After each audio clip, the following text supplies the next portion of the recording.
তো 26টা দেওয়ার পর ওনারা 26টাতে তো আসতে পারেননি, আসছেন মাত্র 11টাতে। রাইট, 11টাতে আসছেন। এখানেও তো একটা ছাকুনির মধ্যে মানে পড়ে গেছেন তারা, এক। আর সেকেন্ড হচ্ছে গিয়ে যে আমার একটা বিশ্বাস কি জানেন, বিরোধী দলের কনসেপ্টটা কিন্তু, আপনি একটা ডোমেস্টিক বিরোধী দল থাকলে খুব একটা লাভ হয় না, আপনাকে বিরোধিতা করতে হবে। কারণ এটা আর্টিকেল 70-র কারণে দেখা যাচ্ছে যে সরকার দলীয় এমপিরা হয়তো অনেকটুকু পারেন না, কিন্তু আমাদের যে 62 জন আমরা স্বতন্ত্র যারা আসছি, তারা কিন্তু একটা ভালো ভাইটাল রোল প্লে করতে পারবো। কারণ আমাদের উপর তো 70 কার্যকর হবে না, আর্টিকেল 70 কিন্তু কার্যকর হবে না। সুতরাং এখানে আপনি জাতীয় পার্টিকেও আমি মনে করি যে জাতীয় পার্টি ছোট আঙ্গিকে হলেও সাথে যদি স্বতন্ত্ররা থাকেন, তাহলে আপনারা একটা প্রাণবন্ত একটা সংসদ দেখতে পাবেন বলে আমার বিশ্বাস। কিন্তু বেরছে সুমন, আপনারা যারা স্বতন্ত্র থেকে সংসদ সদস্য নির্বাচিত হয়ে এসেছেন, এমনকি নৌকা মার্কাকে হারিয়েছেন, আপনি একজন প্রতিমন্ত্রীকে বিপুল ব্যবধানে হারিয়েছেন, কিন্তু তারপরও আমরা দেখেছি গতকাল আপনার ফেসবুক স্ট্যাটাসে বলেছেন প্রধানমন্ত্রী শেখ হাসিনার সঙ্গে দেখা হওয়া সামনাসামনি সেটাই আপনার জীবনের সবচেয়ে বড় ঘটনা। আপনি আর শেখ হাসিনা সরকারকে কি সমালোচনা করবেন? আপনি তো শেখ হাসিনা সরকারেরই মানে একজন। আমার সমালোচনা প্রথম শুরু হয়েছিল আমার বাবার বিরুদ্ধে। আচ্ছা, আমার বাবার কার্যক্রম থেকেই প্রথমে আমি সমালোচনা করা শিখি। তো বিষয়টা হচ্ছে গিয়ে যেসব জায়গায় ধরেন আপনারে আমি সাংবাদিক হিসেবে পছন্দ করি, আপনার সাথে আমার 5টা মিনিট সময় কাটানোটা আমিও মনে করি যে এটা একটা প্রায় আমার জন্য একটা প্রিভিলেজ। আই এম অনার্ড যে 5টা মিনিট সময় কাটাতে পারতেছি আমরা। কিন্তু একই সময় কিন্তু আপনার বিভিন্ন বিষয়ে কিন্তু আমি একমত হব না, আবার আপনার বিভিন্ন বিষয়ে কিন্তু আপনার একমত তো হবই না, মানে বিনয়ের সাথে আমি আপনার সাথে চরম ভাবে বিরোধিতা করব। আমি কিন্তু বিষয়টা কিন্তু এরকম যে আমি হয়তো আপনার পক্ষে না, আপনার সাথে একমত না, কিন্তু আপনি যাতে আপনার পক্ষ কথা বলতে পারেন এটার স্বাধীনতা আমি স্বাধীনতায় বিশ্বাস করি।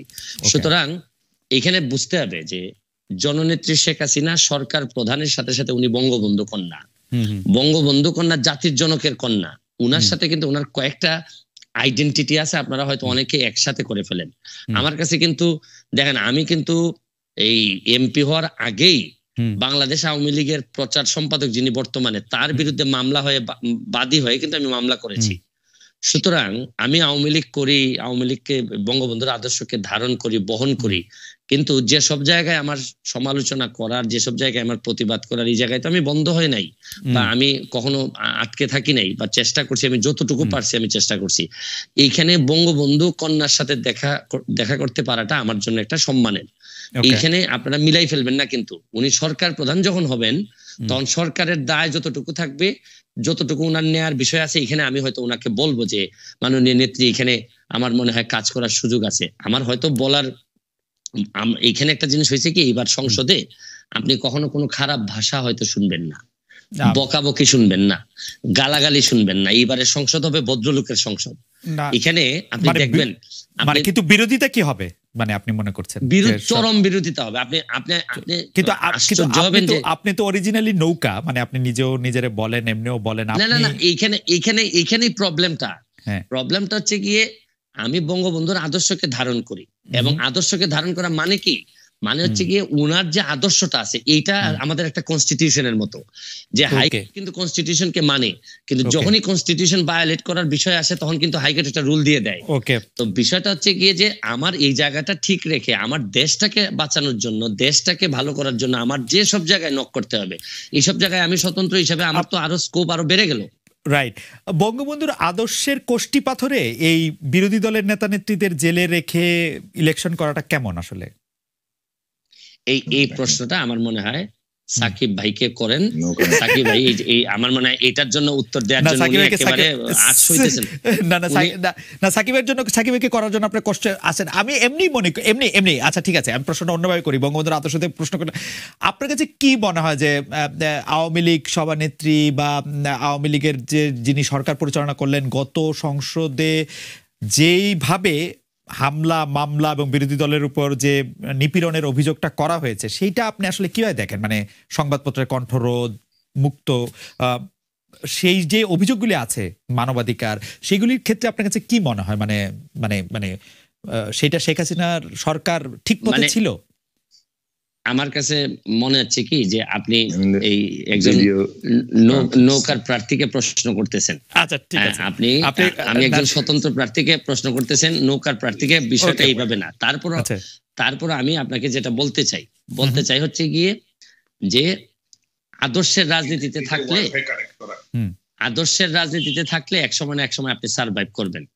যারা এখন বিভিন্ন অভিযোগ তুলতেছেন তাদের আদর্শের জায়গাটা আরো স্ট্রং হইলে দেখবেন আমার মতো ওনারাও বেরোয় আসবেন। ওকে, আদর্শের রাজনীতিটা নিয়ে আপনি কথা বলেছেন। ব্যারিস্টার সাইদুল হক সুমন, আপনাকে অনেক ধন্যবাদ। আমি এই পর্যায়ে একটু জনাব জুনায়েদ সাকির কাছে যেতে চাই। জনাব জুনায়েদ সাকি, 7 জানুয়ারির নির্বাচনের পরে শেখ হাসিনা সরকারের শপথ গ্রহণ আপনি রাজনৈতিক পরাজয় ভাবেন কিনা? আপনি ভাবেন কিনা যে আওয়ামী লীগ একটি নির্বাচন করলো, নির্বাচন করার পরে শপথ নিল, শপথ নেওয়ার পরে সরকার গঠন করলো, নতুন সরকারের কোন মন্ত্রী আসলে কি দায়িত্ব পালন করবেন? ভালো মন্ত্রিসভা হয়েছে না খারাপ মন্ত্রিসভা হয়েছে সেটি এখন আসলে প্রধান আলোচনা। চমৎকার মন্ত্রিসভা কেউ বলছেন, চমকপ্রদ মন্ত্রিসভা কেউ বলছেন, ভালো খারাপের মেশানো মন্ত্রিসভা কেউ বলছেন, কিন্তু আলাপের বাইরে চলে গেলেন কিনা যারা আপনারা নির্বাচনে বিরোধিতা করেছিলেন, বর্জন করেছিলেন, বয়কট করেছিলেন? জনাব জুনায়েদ সাকি। ধন্যবাদ আপনাকে আমাকে এখানে আমন্ত্রণ জানানোর জন্য, এবং এখানে আমার যে সহ আলোচক আছেন ব্যারিস্টার সাইদুল হক সুমন, তাকেও আমি শুভেচ্ছা জানাই। যারা দর্শক শ্রোতা সবাইকে সালাম এবং শুভেচ্ছা জানাই। দেখুন, আপনার যে প্রশ্নটি, আমরা সাইডে সরে গেলাম কিনা কিংবা আড়ালে সরে গেলাম কিনা, আমি বলবো যে বাংলাদেশের মানুষ এইবার বিরোধী দলের ডাকে যে অবিস্মরণীয় সাড়া দিয়েছেন, সেইটা একেবারে বলতে পারি যে একদিক থেকে নজিরবিহীন। কেননা এইবারে আপনি খেয়াল করবেন যে একেবারে সম্পূর্ণ অহিংস পন্থায় জনগণকে ভোট বর্জনের আহ্বান জানানো হয়েছে। ভোটের দিন কোনো সহিংসতা, কোনো ভয় ভীতির ঘটনা অন্তত বিরোধী দলের দিক থেকে ঘটেনি, বরং সরকারি দলের নিজেদের মধ্যে অনেক রকম সহিংসতা ঘটেছে। সেটা একটা আলাদা প্রসঙ্গ, আমি সেই প্রশ্নে পরে আসবো। কিন্তু এই যে একটা তুলনামূলক শান্তিপূর্ণ পরিবেশে বিরোধী দলের দিক থেকে কোনো ভয়ভীতি নেই, কেবল শান্তিপূর্ণ ভোট বর্জনের আহ্বান আছে, সেইখানে যে নজিরবিহীন ভোট বর্জনের ঘটনা ঘটেছে। আপনি নিজেও ঢাকায় ছিলেন এবং সেখানে আপনি দুপুর 12টা পর্যন্ত দেখেছেন আপনার নিজের ভাষ্য মতে যে আপনার মতে শতকরা 2% বেশি ভোট আপনি দেখেননি। শুধু সেটাই নয়, আপনি যদি সারা দেশের খবর দেখেন, আমরা যে সারাদিন ধরে টেলিভিশন পর্দায় দেখেছি, কোথাও কোনো ভোট কেন্দ্রগুলোতে মানুষের সমাগম দেখা যায়নি, বরং বিরানভূমি হিসেবেই দেখা গেছে। অল্প সংখ্যক মানুষ হয়তো ভোট কেন্দ্রে গিয়েছেন, এবং সবচেয়ে বড় ব্যাপার হচ্ছে যে এই যে ভোট কেন্দ্রগুলো বিরানভূমি হিসেবে ছিল না। জনাব জুনায়েদ সাকি, আমি একটু মাঝখানে বলি, এটার দুইটা চিত্রই আছে। যেমন আমাদের সাথে আজকে যিনি আলোচক আছেন ব্যারিস্টার সাইদুল হক, উনার ভোট কেন্দ্রগুলি কিন্তু উপচে পড়া ভিড় ছিল, মানুষজন ছিল, এবং সেটার চিত্রও কিন্তু দেখা গেছে। এরকম অনেকগুলি কেন্দ্র আছে যেগুলির মধ্যে আসলে না। আমি আপনাকে দেখাই, দেখুন 299 আসনের মধ্যে আমরা একটি আসন নিয়ে কথা না বলি, আমার মনে হয় যে আমাদের সামগ্রিক চিত্র নিয়ে কথা বলা দরকার। এবং সামগ্রিক চিত্র নিয়ে কথা বললে টেলিভিশনে আমরা এটাও দেখেছি যে কিভাবে ভোট কেন্দ্রে যখন বিভিন্ন পর্যবেক্ষক অথবা ক্যামেরা যাচ্ছে তখন লাইন দেওয়া হচ্ছে, আবার ক্যামেরা সরে যাওয়ার সাথে সাথে সেই লাইনগুলো ভেঙে যাচ্ছে, কারণ সেগুলো প্রকৃত কোনো লাইন নয়, ডামি লাইন। সো নির্বাচনটিতে যেমন আগে থেকেই একটা ডামি নির্বাচন হিসেবে চিত্রিত হয়েছে, সেইখানে ডামি প্রার্থী, তারপরে এখন ডামি লাইন, তারপর ডামি ভোট। আমি এইটার জন্য দুটো উদাহরণ আপনার সামনে প্রথমে হাজির করব। সেটা হচ্ছে নির্বাচনের আগে আওয়ামী লীগের প্রেসিডিয়াম মেম্বার, আমি আমার নিজের কথা বলবো না, আমি শুধুমাত্র যারা আওয়ামী লীগ অথবা আওয়ামী লীগের জোট সঙ্গী তাদের কথা বলবো। আওয়ামী লীগের প্রেসিডিয়াম সদস্য জনাব কাজী জাফরুল্লাহ সাহেব নির্বাচনের আগে একেবারে সমস্ত মিডিয়ার সামনে বলেছেন যে কিভাবে স্বতন্ত্র প্রার্থীরা তার কর্মীদের উপরে হামলা করছে, এবং ডিসি, এসপি, ওসি, ইউএনও তার কথা শুনছে না, বরং স্বতন্ত্র প্রার্থীদের কবজায় চলে গেছেন, এবং টাকার ছড়াছড়ি থেকে অনেকগুলো অভিযোগ তিনি তুলেছেন। এটা হলো 1 নম্বর। 2 নম্বর হচ্ছে নির্বাচনের পরে জাতীয় পার্টির একজন প্রেসিডিয়াম সদস্য, সুপরিচিত মুখ, ব্যারিস্টার শামীম হায়দার পাটোয়ারি, তিনি গতকাল প্রথম আলোতে একটি সাক্ষাৎকার দিয়ে বলেছেন যে তার নিজের যে বাড়ির কেন্দ্র আর তার প্রতিপক্ষের যে বাড়ির কেন্দ্র, এই দুটি বাদে 90% কেন্দ্রে তিনি আসলে 2-3টির বেশি ভোটার দেখেননি। তো এই যে ভোটার দেখেননি, কিন্তু ভোটের সব সিল মারো ভাই সিল মারো বলে ভোট ব্যালট বাক্স ভরে দিয়ে জয়লাভ করানো হয়েছে। ফলে এটাও একটা পরিষ্কার জায়গা যে স্বতন্ত্র প্রার্থীরাও যেখানে ছিলেন সেখানেও যে সিলমারাই ঘটনা ঘটেছে সেটা তার বক্তব্যের মধ্যে দিয়ে প্রমাণিত হয়। এখন আসুন যে কতগুলো আসনের কথা সংবাদ মাধ্যমে এসছে, যে চট্টগ্রামের ধরুন আমি একটি কথা পরিষ্কার করে বলবো যে চট্টগ্রামে কোন কোন কেন্দ্রে 1% মতো ভোট দেখানো হয়েছে, আবার কোন কোন কেন্দ্রে 100% কিংবা 98% ভোট দেখানো হয়েছে। এই যে জায়গাটা খুব পরিষ্কার করে আমার বলা দরকার, কারণ হচ্ছে যে এই যে ভোটের জায়গাতে যে ব্যাপক রকম কারচুপি, এই ভোটের কারচুপিটা আমি মেনে নিলাম। আমি যদি প্রশ্নে ফিরে আসি যে এই নির্বাচনটা তো আসলে ভোট হোক না হোক, মানুষ অংশগ্রহণ করুক আর না করুক, শেখ হাসিনার আসলে সরকার প্রধান হওয়ার ক্ষেত্রে কোনো চ্যালেঞ্জ ছিল না। সেই অর্থে তিনি চ্যালেঞ্জ, মানে আপনি যেটাকে অনেক জায়গায় বলেছেন এটা নির্বাচনী না, কিন্তু ফ্যাক্ট রিমেন্স যে 7 জানুয়ারি নির্বাচনটা হয়ে গেছে, তাই মন্ত্রিসভা শপথ নিয়েছে। আপনার মনে হয় কিনা যে সরকার একটা যেটাকে বলা হচ্ছে টাচ লাইন অতিক্রম করে গেছে এবং আপনারা পিছনে পড়ে থাকলেন? আমার প্রশ্নটা সেটা ছিল। আপনার প্রশ্নে আমি আসছি, জাস্ট আমাকে 30 সেকেন্ড সময় দেন। দেখুন 2018 সালের যে ভোট ডাকাতির নির্বাচন, নিশিরাতের ভোট ডাকাতির নির্বাচন, তখন বলা হয়েছিল যে প্রমাণ কোথায়। এইবারের কিন্তু ঘটনাটা ঘটেছে যে আওয়ামী লীগের দিক থেকে তার নিজের জোট সঙ্গী, মহাজোট মিত্র অথবা কুইন্স পার্টি অথবা নিজেদের দলের লোকরা যারা স্বতন্ত্র হয়েছে, তারা নিজেরা একটি তুলনামূলক এমন নির্বাচন করতে পারতেন যেটা নিয়ে আসলে কোনো প্রশ্ন উঠে না, যে নিজেদের মধ্যে একটি নির্বাচন। কিন্তু সেই নির্বাচনের প্রশ্নটা কি, যে কেবলমাত্র তাদের জোট সঙ্গী ওয়ার্কার্স পার্টির রাশেদ খান মেনন বলেছেন তার জয়টা তার কাছে বিস্ময়কর লেগেছে, তার সাধারণ সম্পাদক কারচুপির অভিযোগ তুলেছেন, জাসদ সভাপতি হাসানুল হকিনু তিনি কারচুপির অভিযোগ তুলেছেন। কেবল তাই নয়, মহাজোটের যে ওনাদের সঙ্গী জাতীয় পার্টি বলেছে তাদের কোরবানি দেওয়া হয়েছে, কুইন্স পার্টিরা বলেছে, আমি একটু প্লিজ আমাকে, কুইন্স পার্টি বলেছে সাজানো নির্বাচনে তারা আর যাবেন না। এমনকি তাদের দলের যে প্রার্থীরা, তাদের মধ্যে আব্দুস সোবহান গোলাপ যিনি কেন্দ্রীয় কমিটির নেতা, তিনি বলেছেন অলৌকিক ঘটনা ঘটেছে। সঞ্জিদা খানম কেন্দ্রীয় কমিটির নেতা, আপনি বলেছেন, আমি শেষ করি যে এই যে আওয়ামী লীগ নেতারাও এখন একের পর এক অভিযোগ তুলছেন, 50-এর অধিক ভোট বর্জন করেছেন কারচুপির অভিযোগে। 9টি অভিযোগ আওয়ামী লীগ নেতাদের দিক থেকে অভিযোগগুলো আসছে। এই নৌকা প্রার্থীদের অভিযোগ, স্বতন্ত্রের অভিযোগ থেকে পরিষ্কারভাবে প্রমাণিত হয় যে নিজেদের মধ্যে একটি ভাগবাটোয়ারার নির্বাচনে আওয়ামী লীগ যে ভয়ঙ্কর চিত্রটা সামনে তুলে এনেছে, তাতে রাজনৈতিক দিক থেকে আওয়ামী লীগ কেবল পরাজিতই হয়নি, আওয়ামী লীগ যে একটা মৃত্যুর দিকে অগ্রসর হচ্ছে রাজনৈতিক দিক থেকে। আপনি বলেছেন, আমরা প্রশ্নে ফিরে আসি, আপনি প্রশ্নে ফিরে আসি, কিন্তু এইটা তো এই হাইপোথিসিসটাকেও প্রমাণ করতে পারে যে নির্বাচনে যারা হেরে যায় তারাই আসলে নির্বাচনের ফল নিয়ে আসলে অভিযোগ করে। আওয়ামী লীগের 3 জন প্রতিমন্ত্রী হেরেছেন, এই খোদ আইজিপির ভাই হেরেছেন, প্রেসিডিয়ামের মেম্বাররা হেরেছেন, অনেক গুরুত্বপূর্ণ সংসদ সদস্য আওয়ামী লীগের হেরেছেন, তারাও আসলে এর বিরুদ্ধে আসলে অবস্থান নিচ্ছেন। তো এটাকে আসলে এটা প্রমাণ করে না যারাই হারে তারাই আসলে এটা বদনাম করে? আমার তো মনে হয় যে ওই হাইপোথিসিসটাকে ওইটাকে বলে।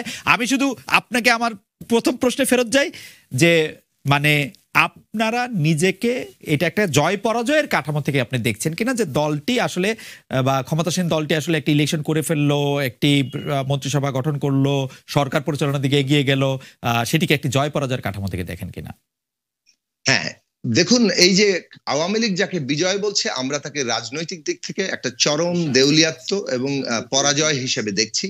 আর যাকে আমরা বলছেন যে বিরোধী দল পরাজিত হয়েছে, তাদের দিকটা দেখুন যে তাদের ডাকে বাংলাদেশের সংখ্যাগরিষ্ঠ, বিপুল সংখ্যাগরিষ্ঠ মানুষ, আমি যদি 10% ধরি, ওই যে ভারতীয় একজন অধ্যাপক শ্রী রাধা দত্তের কথা অনুযায়ী যে 10%-এর কম ভোট পড়েছে, তার মানে 90% মানুষ এই নির্বাচন রিজেক্ট করেছেন।